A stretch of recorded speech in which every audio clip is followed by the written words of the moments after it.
Bonjour, aujourd'hui j'ai envie d'aborder le sujet que j'appellerais sans intention. Sans intention, ça veut dire quoi?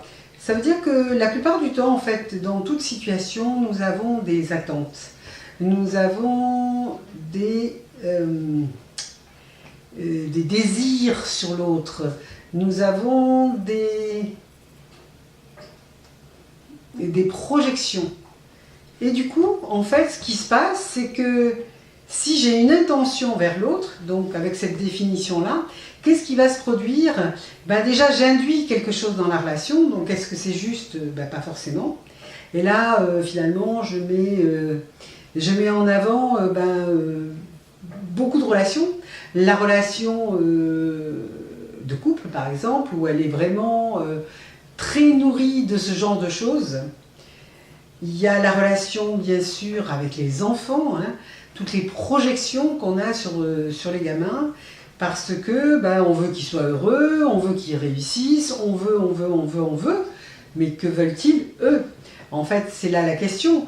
Est-ce qu'on leur demande réellement, et est-ce qu'on ne fait pas une fausse question en disant oui, bien sûr, tu feras ce que tu veux, mais si en fait tu as ton bac et si tu fais ces études-là, ça serait quand même bien. Ce qui s'appelle bien sûr une intention, hein, cachée peut-être un petit peu, mais une intention. Et dans la relation de couple, on est bien évidemment là encore souvent là-dedans, parce que tu vois, je t'aime, hein, j'ai été trouvée, je suis heureuse avec toi. Cependant, si tu faisais plus de choses dans la maison, cependant, si tu faisais de la gymnastique, cependant, si tu étais là avec moi, de la manière dont je te le demande, en pensant bien à mon anniversaire, en me faisant le cadeau que je veux pour la Saint-Valentin, oui, mon chien s'y met, voilà, il n'est pas censé aller sur le canapé, j'ai une intention sur lui, voilà, c'est qu'il ne monte pas sur mon canapé. Voilà, donc toutes ces choses-là, en fait, vont nourrir la relation de manière, entre guillemets, malsaine. C'est-à-dire qu'à partir du moment où je suis dans c'est du jugement, en fait. Je juge que la situation devrait être dans ce sens-là, et je te demande de t'adapter à mon point de vue. Est-ce que c'est une relation créative? Est-ce que c'est une relation nourrissante? Je n'en suis pas du tout sûre. Hein. Bien évidemment, là-dedans encore, ce qui m'a fait penser à ce sujet, c'est dans ce qu'on appelle la thérapie, les thérapeutes, les accompagnants, les formateurs, ce que vous voudrez, c'est pas très important au niveau du nom, mais c'est ceux qui ont décidé en fait d'accompagner et qui en fait, la plupart du temps, dont j'ai fait partie longtemps, ont envie d'aider l'autre. Et aider l'autre, c'est avoir une intention sur lui, c'est avoir l'intention qu'il aille bien, c'est avoir l'intention que ce que je lui propose réussisse. Et si c'était juste de laisser proposer ce que l'on sait, outils, méthodes, peu importe ce que c'est, et de laisser faire. Voilà. Et de laisser, d'ailleurs c'est ce que mon chien réussit à faire, voilà. Il veut monter sur le canapé, mais comme ça je vous présente MK. C'est un chien que j'adore et qui a fait plein de bêtises, voilà, mais qui est toujours là.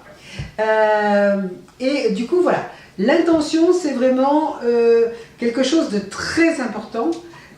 Parce que à partir du moment où j'ai vraiment une intention, je laisse plus de liberté à ce qui se passe, plus de liberté à la relation. Et c'est tellement dommage.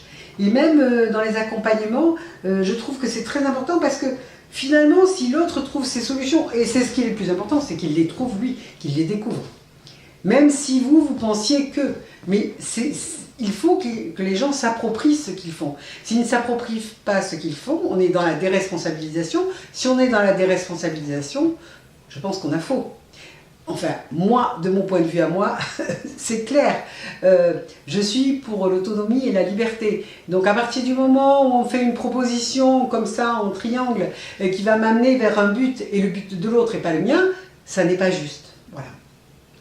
Je sais qu'en coaching, on utilise beaucoup la notion de l'objectif.